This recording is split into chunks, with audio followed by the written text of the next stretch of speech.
तो फ्रेंड्स आज कैट का ओवरनाइट रेट है। हम उसमें आपको पेंडिंग ऑर्डर के बारे में थोड़ा सा बताएंगे, जैसे पेंडिंग ऑर्डर किस तरह से लगाते हैं, क्योंकि कई हमारे यूज़र पूछते हैं ना कि पेंडिंग ऑर्डर में उनका लॉस हो जाता है। तो देखिए, पेंडिंग ऑर्डर का सबसे इम्पोर्टेंट बात तो ये है कि पेंडिंग ऑर्डर आपने कितने लॉट साइज़ का लिया है, ठीक है।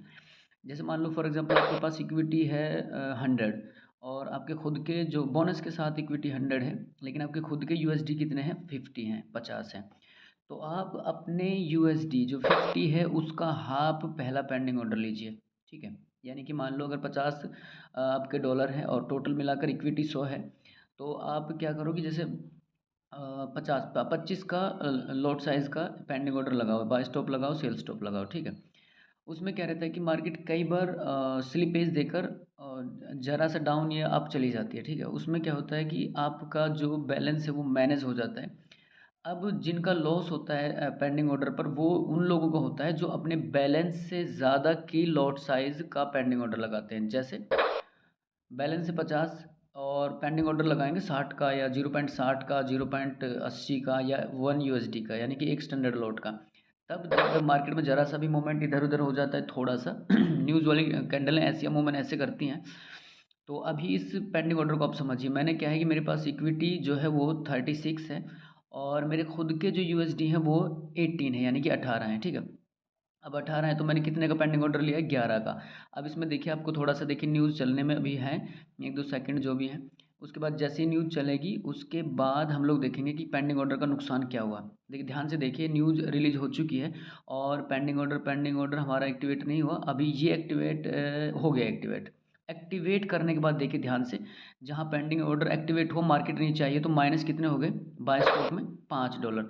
लेकिन अकाउंट में हाफ मेरे यूएसडी जितने थे उनका हाफ से थोड़ा सा ज़्यादा पेंडिंग ऑर्डर है, यानी कि 11 का आपको 9 या 10 लेना था, तो मैंने 11 लिया। ये भी एक तरह से, क्योंकि हाफ ही समझिए, क्योंकि 15% स्टॉप आउटलेट ब्रोकर का भी होता है। तो करीबन $18 अगर हमारे पास है तो 24 या 25 तक ये अकाउंट ख़त्म होगा माइनस में। तो अब देखिए, इसमें बाय स्टॉप था, स्लिपेज ज़रा सा मार्केट मूवमेंट किया और फटाक से नीचे की तरफ मार्केट आई तो माइनस में चलने लग गया। अब हम लोग इसका वेट करेंगे, ठीक है। अभी छोटा लॉट साइज़ था इसलिए इसने मैनेज कर लिया अकाउंट ने इसको।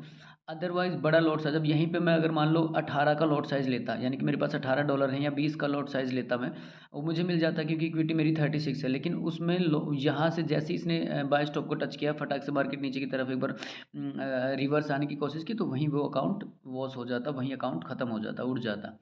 तो कभी भी बाय स्टॉप पेंडिंग ऑर्डर के लिए जितना आपके डॉलर हैं, यानी कि आप समझिए, मैं आपको दिखाता हूँ। जैसे नॉर्मली हमारे पास जैसे जितना डॉलर है बोनस के साथ अपने डिपॉजिट किया, वो इक्विटी कितनी, वो नहीं। अगर ये पेंडिंग ऑर्डर, हाँ, एक्सएम ब्रोकर है आपका, तब आप इक्विटी पे ले सकते हो, इक्विटी का हाफ ले सकते हो पेंडिंग ऑर्डर। अदरवाइज और कोई ब्रोकर है तो पेंडिंग ऑर्डर आपको अपने यूएसडी जो हैं उनका हाफ लेना है। जैसे मेरे पास ये 18 यूएसडी थे और 36 की इक्विटी थी। अगर एक्सएम ब्रोकर होता तो मैं 18 का पेंडिंग ऑर्डर लेता या 20 का पेंडिंग ऑर्डर लेता, लेकिन मैंने यहाँ पे पेंडिंग ऑर्डर लिया 11 का, ठीक है। तो क्योंकि मेरे पास वो जो ट्रेडेबल बोनस नहीं है, बहुत सारे ब्रोकर जो हैं ट्रेडेबल बोनस नहीं देते, एक्सएम ट्रेडेबल बोनस देता है। ट्रेडेबल बोनस देने की वजह से मैं उसकी इक्विटी का हाफ लेता, और ब्रोकर अगर मेरे पास ऑक्टा एफएक्स है तो मैंने क्या किया, अपने डॉलर का हाफ लिया। तो अभी देखिए इतना मोमेंट हो चुका है, छोटा अकाउंट है। छोटे अकाउंट में आप $20 के अकाउंट में आप केवल पेंडिंग ऑर्डर लगाते हो अगर, तो 10 से $15 तक ही आप उसको रोको, ठीक है।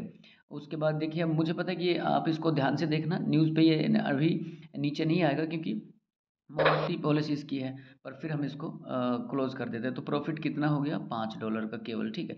लेकिन लॉस से बच गए। तो पेंडिंग ऑर्डर में कहीं लॉस नहीं होता, लॉस तब होता है जब आप ज़रूरत से ज़्यादा बड़ी ट्रेड लगाते हो। जितना लॉट साइज़ आपका है वो आप इक्विटी के बराबर या इक्विटी का हाफ या एक डॉलर से ज़्यादा, जितने आपके यूएसडी उनसे ज़्यादा लेते हो, तब आपको लॉस होता है।